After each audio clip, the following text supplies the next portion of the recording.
request the counting agents in all the constituencies where they are present.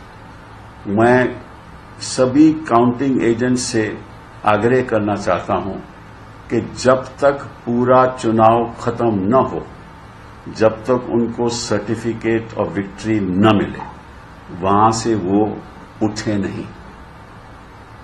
पहली बात तो ये। दूसरी बात कि जो पोस्टल बैलेट्स हैं उनकी पूरी संख्या, पूरी काउंटिंग पेनल्टीमेट राउंड से पहले होनी चाहिए।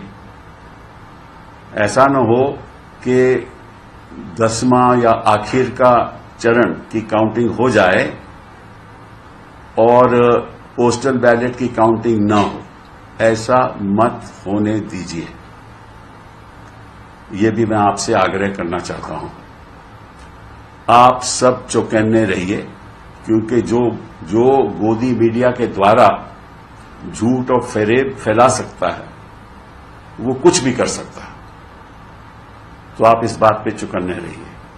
तीसरी बात जो मैं इलेक्शन कमीशन से आग्रह करना चाहता हूं कि उनको हर जल्दी से जल्दी आंकड़े अपडेट करने चाहिए। पीछे मैंने देखा कि लगभग आध घंटा उन्होंने आंकड़े अपडेट नहीं किए। तो मैं उनसे आग्रह करूंगा कि आप इसको कंटिन्यूअसली अपडेट करते रहो। ये बहुत जरूरी है ताकि जनता को पता चले कि रुझान किस तरफ है और कितनी सीटों में कितने दलों के रुझान हो रहे हैं। ये 3 बातें बहुत बहुत जरूरी हैं। अब ये नहीं मुझे मालूम कि आखिर नतीजा क्या होगा, किसकी सरकार बनेगी, लेकिन इतना जरूर है और मैं गोदी मीडिया से भी आग्रह करूंगा कि जब प्रधानमंत्री जी पीछे चल रहे थे तो गोदी मीडिया उसके बारे में कुछ नहीं दिखा रहा था। कुछ मीडिया हाउसेस दिखा रहे थे और जब पीटीआई ने ट्वीट किया तब उन्होंने दिखाना शुरू किया। तो ये ठीक नहीं है। और पहले उनके एक तरफ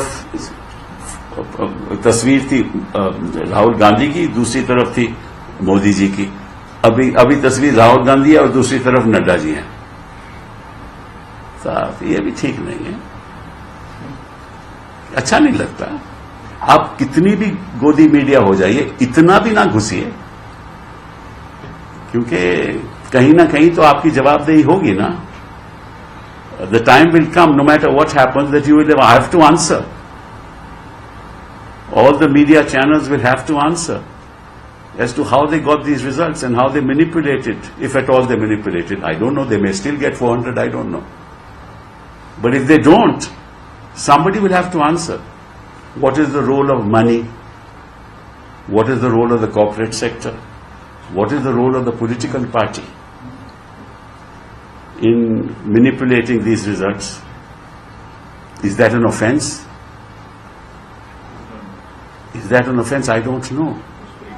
These are questions that have to be asked, because exit polls one after the other, not an exception, except for one or two, showed a runaway victory.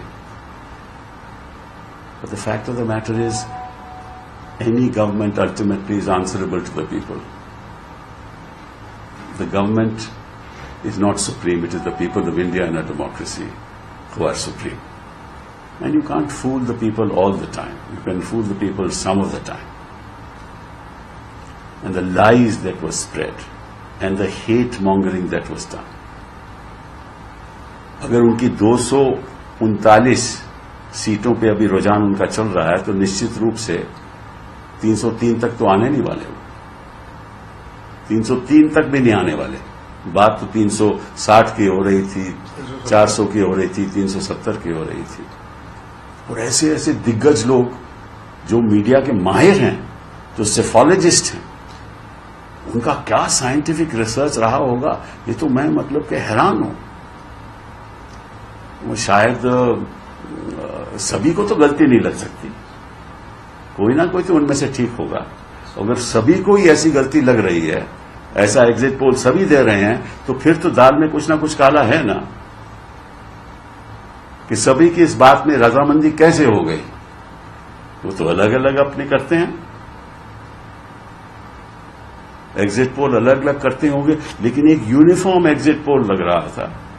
हाँ, और मतलब कि गुजरात में आपको मालूम है कितने लोगों को धंधों में फायदा हुआ होगा, सेंसेक्स बड़ी, फायदा हुआ, तो मतलब कि ये लोग हारते हारते भी फायदा करा।